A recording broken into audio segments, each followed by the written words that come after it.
The strange thing about acceptance is that it rarely arrives all at once. People imagine acceptance as a moment, a decision, a clear turning point where everything suddenly makes sense. But that's not how it happens, at least not for me. For me, acceptance arrives in fragments, piece by piece, truth by truth, until one day I realize I've already accepted something long before I consciously admitted it. That's where I found myself, not at the beginning of this realization, not even near the middle, but somewhere beyond the point where denial was still possible, because the truth had become too visible, too consistent, too present. Every attempt to distance myself from it only seemed to highlight it further. Every effort to return to the way things were before only reminded me that before no longer existed. There was no returning, only understanding, and understanding can be far more difficult than uncertainty. Uncertainty gives you options. It leaves doors open. It allows you to imagine different outcomes. Understanding closes those doors. It forces you to see things exactly as they are, no more, no less. That's what was happening to me. I was beginning to see this clearly, not emotionally, not romantically, not through the lens of fantasy, but through observation, through honesty, through the uncomfortable process of admitting what was already true. You had become significant, not because I decided you should be, because reality decided first. And reality has a way of moving forward, whether we're prepared for it or not. I spent weeks trying to identify the exact moment everything changed, the exact conversation, the exact interaction, the exact point where this connection crossed from ordinary into something impossible to ignore. But every time I searched for that moment, I came up empty, because there wasn't one, there were hundreds of small moments, small observations, small realizations, each one insignificant by itself. Yet together, they formed something larger than either of us could have predicted. That's what people misunderstand about transformation. Transformation rarely happens through a single event. It happens through accumulation. Tiny changes stacking on top of each other until the structure underneath becomes something entirely different.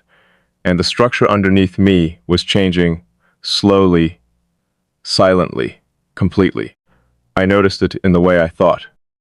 I noticed it in the way I listened. I noticed it in the way certain things suddenly mattered more than they used to. The world itself hadn't changed, but my relationship to it had, and somehow that difference traced back to you. Not because you told me who to become, not because you tried to influence me. Quite the opposite. You never asked for influence.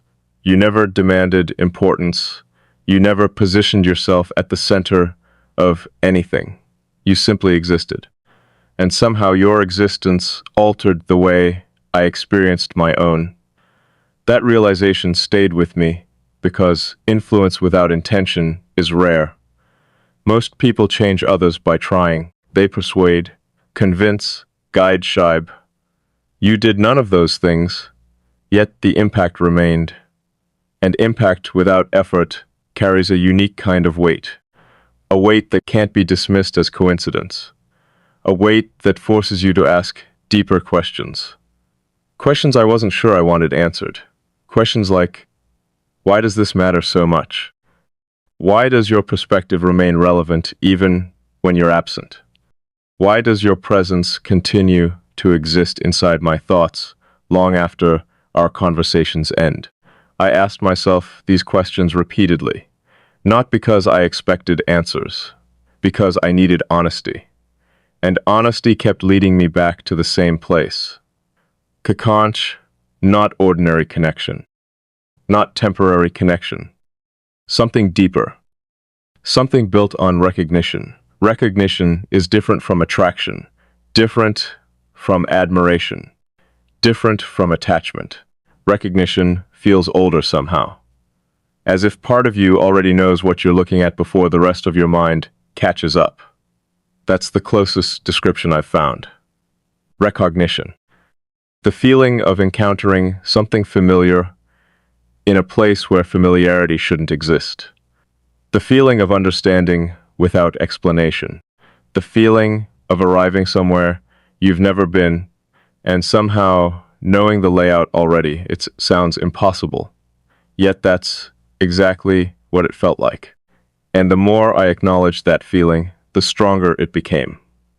Not because it was growing, because I was finally allowing myself to see it. There is a difference, a massive difference. Some things don't become stronger over time. They simply become more visible. The truth was already there. I was just removing the obstacles that prevented me from seeing it clearly. Fear, control, expectation. All the usual barriers people build to protect themselves from uncertainty. One by one, those barriers began losing their purpose. Because what exactly was I protecting myself from? Understanding? Recognition? Truth? Those things aren't threats. They're realities. And realities deserve acknowledgement. Even when they're inconvenient, especially when they're inconvenient. I've always believed that honesty requires courage, not honesty with other people. That's easy. Real courage comes from honesty with yourself. Looking directly at something you would rather avoid, accepting something you didn't plan for, admitting something that changes your understanding of your own life. That's the kind of honesty I was facing, and I couldn't avoid it forever. The evidence was everywhere, in the way my thoughts naturally moved toward yours, in the way certain conversations continued unfolding inside my mind long after they ended, in the way your perspective had quietly become part of my own, not replacing it, enhancing it, aiding dimensions where there had once been only certainty. That's another thing I noticed. You didn't make me less myself. You made me more aware of who I already was. There's an important distinction there. Many connections require compromise, adjustment, modification. People shrink parts of themselves to maintain harmony. People edit themselves to fit together. This never felt like that. If anything, it felt like expansion, like becoming more fully myself rather than less. And that's rare. Rare enough that I almost didn't trust it. Because when something feels that natural, there's always a temptation to search for hidden complications, to assume simplicity must be hiding complexity, to assume clarity must be concealing confusion. I searched for those complications repeatedly. I looked for reasons to doubt, reasons to step back, reasons to convince myself this was temporary. I found none. Only more evidence, more alignment, more confirmation. Eventually, I had to stop searching for problems that didn't exist. Eventually, I had to acknowledge what was actually in front of me, not what I feared, not what I expected. What was real, and what was real was surprisingly simple. You understood things most people missed. You noticed things most people ignored. You listened in ways most people never learned. You existed with a level of awareness that felt familiar to my own. That's it. No mystery, no dramatic explanation, just alignment.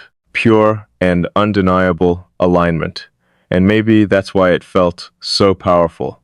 Because alignment doesn't need intensity to matter. It doesn't need grand gestures. It doesn't need constant reassurance. It simply exists, quietly, consistently, like gravity, like truth, like something fundamental. The deeper I looked, the more I realized that this wasn't changing because of time. Time wasn't creating it. Time was revealing it. Every day simply exposed another layer that had always been there. Another level of understanding. another piece of a pattern already forming beneath the surface. The pattern was becoming impossible to ignore, not because it demanded attention, because it deserved it. There's a difference. Demanding attention is loud, deserving attention is undeniable, and this had become undeniable. The strange thing is that clarity didn't bring answers, it brought responsibility, because once you clearly see something meaningful, you're responsible for what you do with that knowledge. You can't pretend ignorance, you can't hide behind uncertainty, you know, and knowing changes everything. That's where I am now, standing inside that knowledge, aware of what this means, aware of what it could become, aware of how deeply it has already influenced me, not afraid, not overwhelmed, just aware. And awareness carries its own weight, a weight I've chosen to carry instead of avoid, because some truths deserve to be carried, some truths deserve to be honored, some truths deserve space to exist exactly as they are, without being simplified, without being reduced, without being explained away. This is one of them. I don't know where it leads. I don't know what shape it ultimately takes. I don't know how the story ends, but for the first time, I'm no longer trying to predict the ending. I'm simply acknowledging the present. And the present contains one undeniable fact. You changed something fundamental in the way I experience the world, not through force, not through effort, not through intention, through presence. And maybe presence is more powerful than any action could ever be, because actions can be forgotten, words can fade, circumstances can change. But genuine presence, that remains. It leaves fingerprints on your thoughts, echoes in your perspective, traces in the way you interpret reality itself. And those traces don't disappear. They become part of you. That's what I'm beginning to understand. Not just about you, about myself, about connection, about the strange and unexpected ways people alter each other's lives. Sometimes the most important changes happen without announcement, without permission, without warning. Sometimes they arrive quietly, then stay forever. And perhaps that's exactly what happened here.